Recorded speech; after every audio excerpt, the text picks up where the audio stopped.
I truly believe that it is your life's purpose to keep giving yourself and your talent in the face of fear, to keep doing what you were shaped to do in the face of your fear. You know, singing in front of 5,000 people can be nerve-wracking, you know, but I'll tell you what happened. The more I did it, the more confident I became. The more comfortable I became, the more used to doing it I became.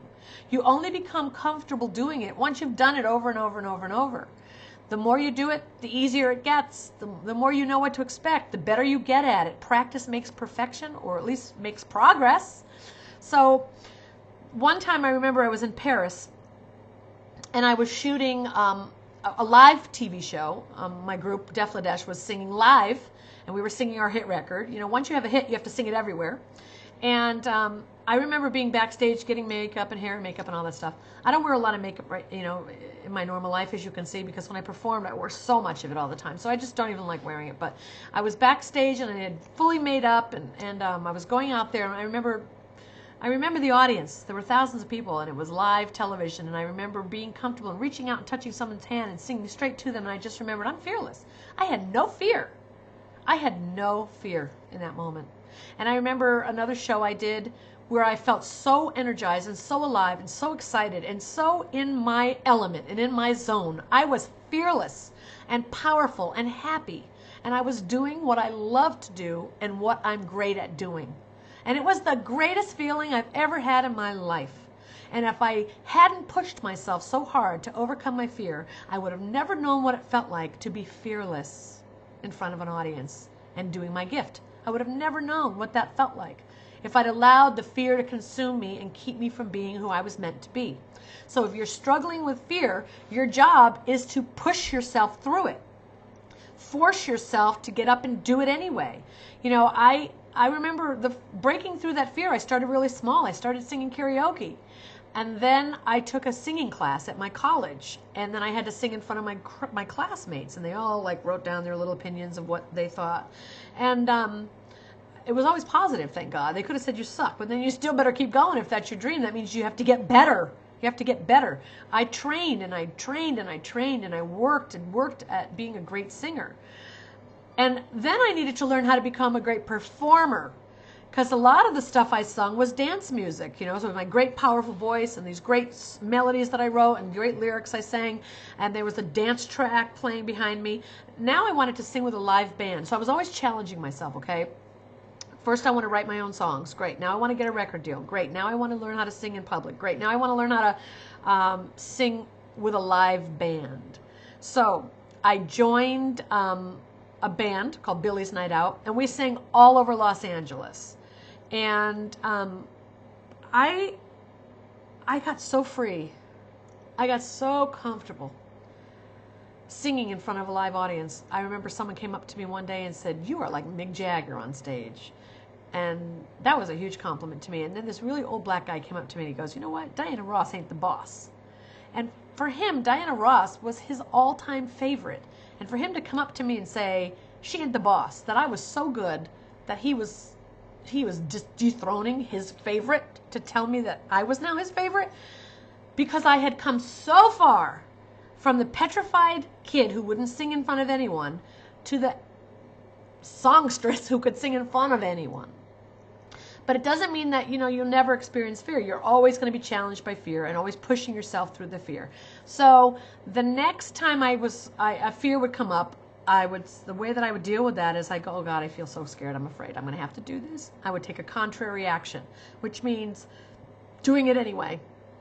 So if someone called on me to say something, the fear would hit my stomach, and then I would say, "Okay," and I'd get up and I'd do it anyway. That's called taking contrary action. You do the opposite of what you feel like. I felt like running out of there and getting in my car and driving away. But what I did was the opposite, the contrary action. I got up and stood on the podium and spoke to people. I do that all the time now because I'm a teacher. I speak to people all the time. I lecture at different places. I'm on workshops. I'm on panels. I mean, I'm obviously talking to you. I produce movies and records and music, and I am now a powerful person who owns my power. I am fearless. I love communicating with people, and I love not being held back by anything. So I go into the studio, I sing. I go and sit and write a song, I'll give it to anybody to hear. I don't care. If there's a movie part I want to be in, I'll audition for it. I don't care. I will do whatever I have to do in front of anybody to become the successful, creative, productive human being that I know God created me to be. And that is what you have to do as well. I was having lunch in New York City once at the Russian Tea Room, and Liza Minnelli was talking about something I don't remember, and I asked her a question, and I said, how do you become, successful in show business? I mean, what's your number one advice? And she said, sing on everything. You never know who's going to hear you and who's going to hire you for a job. It was the best advice I've ever heard, because every single job I've ever gotten was from someone who heard me sing on something else. And I was backstage at the North Sea Jazz Festival with Michael McDonald. I was in his trailer. He is my all-time favorite singer, and he's from the Doobie Brothers. It's probably before your time, but he was my all-time favorite singer. He still is. And I was standing with his wife, and they just had their little baby boy, and I asked him, I said, what is your advice for an up-and-coming singer? Because I was like 21 at the time. And he said, sing on everything. You never know who's going to hear it. So that has been a recurring theme. I say that to you. Act in everything you can. If you want to be an actor, act in everything you can. Theater, webisodes, short films, indie films. Try to get on television. Try to do feature films, even if it's a small role. A small role in a pilot episode of a television show that gets picked up will have you on every single week. Never think you're too good for anything. Sing and act in everything you can. Work begets work, they say. So take a minute and think about what's holding you back from being successful in your career or in your life. Because success is measured by people in different ways. Some people believe having millions of dollars in the bank is successful. Some people believe having a happy marriage with children is successful. Some people believe having a PhD is successful. Some people think graduating high school is successful. Some people think just breaking through your fears and performing live in front of people is successful. Some people think having a record deal is successful. Forget what everybody else thinks that you should or shouldn't be. What do you want to achieve in your life that will make you feel like you didn't waste it?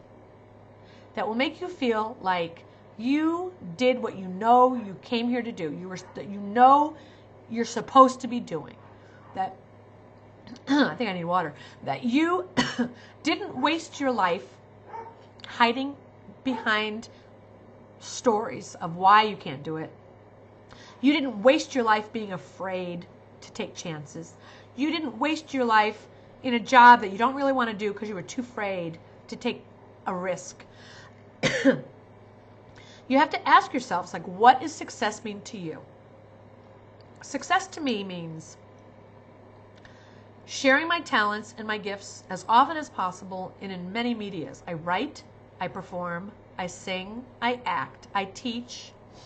Right now I'm producing my first short film, and I'm going to submit it to film festivals. I have no idea how to do that. I'm going to learn a lot. And I'm really, really excited about that. I'm going to make mistakes.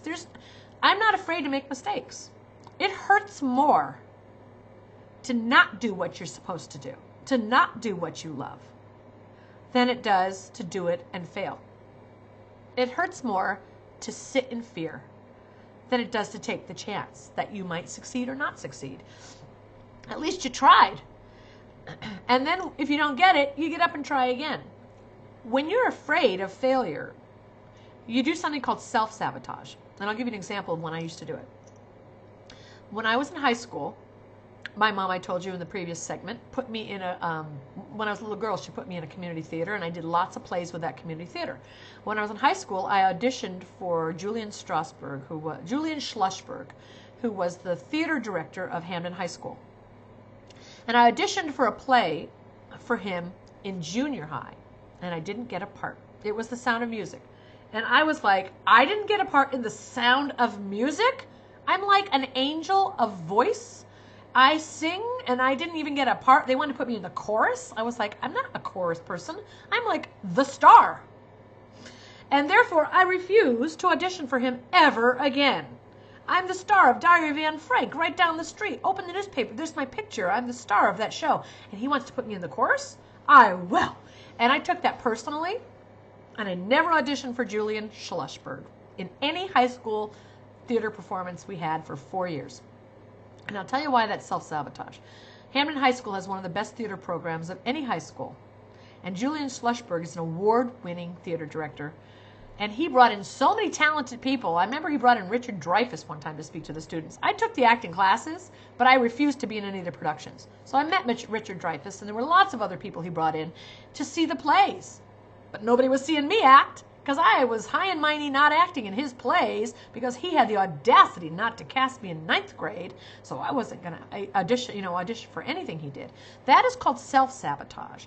When you think you are so great that you can't do something, you're not going to do it. That means you're not so great. That means you're not so smart either. You're sabotaging yourself from actually being even in the realm of getting the role. You're not doing any of the work because you're too busy being an egomaniac. I've done that. I also got real humble, and I learned I'll take any role. Thank you for having me in your production. I'm grateful to be a part of your thing. For example, right now, one of the other things I want to accomplish in my life is I want to produce a television show. And I pitched it to a network, and they are proceeding with it, and I was in charge of casting it, and they had the casting session, and sometimes I'm not even included in the conversation. You know what? Fine. I am just so grateful for the opportunity to let my idea be expressed and to have any part of it whatsoever. I don't have to run the show. I don't have to be in charge. Things don't have to go my way. I can just sit back and say, thank you for the opportunity. If there's anything I can do, just ask me and I'll be of service. Sometimes when you're afraid, you take on a really negative quality. You get bossy because you're afraid. You get angry because you're afraid. You get controlling because you're afraid. You pull out of things because you're afraid. It's important to just get humble. To just get grateful. And don't let your fear ruin your life, ruin your career, ruin your opportunities. Don't allow fear to have the lead in your life. You have to take charge of your life. Fear has a part. It's a natural instinct we all have. But it's there just to protect you from running out in front of a car, or from putting your hand on a fire, or when you see somebody that you should maybe walk on the other side of the street. That's great. You listen to your fear. But when fear is blocking you from being everything you can be and who you are meant to be, then you have to take charge of it and get a hold of that fear and put it, you feel it, you hear it, but you put it aside and you say, you know what, you're not in charge of me. Focus on what you want to achieve, on who you want to be, and ask God for help. That's what I did. I'm not subscribing to any religion. I don't care what religion anybody is. I am not about religions, but I'm about spirituality. And for me, I just ask a higher power than me. God, help me to be courageous. Help me to be powerful. Help me to share my talent today. Your will be done, not mine. I use prayer and meditation. I use knowledge and reading books and surrounding myself with positive people who are doing what I want to do. I go to workshops and seminars where they teach me to get out of my own way. I take chances. Whenever an opportunity comes up, I say yes. If I'm afraid to do it, I take a contrary action and I do it anyways. Those are all the things I suggest that you do. It is so important to not be your own worst enemy. If God gave you that talent, it was for a reason. It's because He thinks you can do it better than almost everybody else. Don't get cocky about that. Work harder. Be humble and grateful that you were given that talent, and then try to do something good with it. Maybe you're not going to be Mariah Carey or Whitney Houston or Maroon 5 or whatever, but you can share your gift. You can share your gift at a nursing home, at a hospital, at a birthday party. You can share it at karaoke. You can make a record. You can write a song and sing it in church. You can write a song and upload it onto iTunes or CD Baby. You can share your talent in a lot of ways that's going to impact other people and make them feel loved or important or touched or moved or special. You can write your own play and star in it. You can write and let someone else star in it. You could take a small role. You could create an independent film. You could create a short film and enter it into film festivals. You can take a small role in a big movie.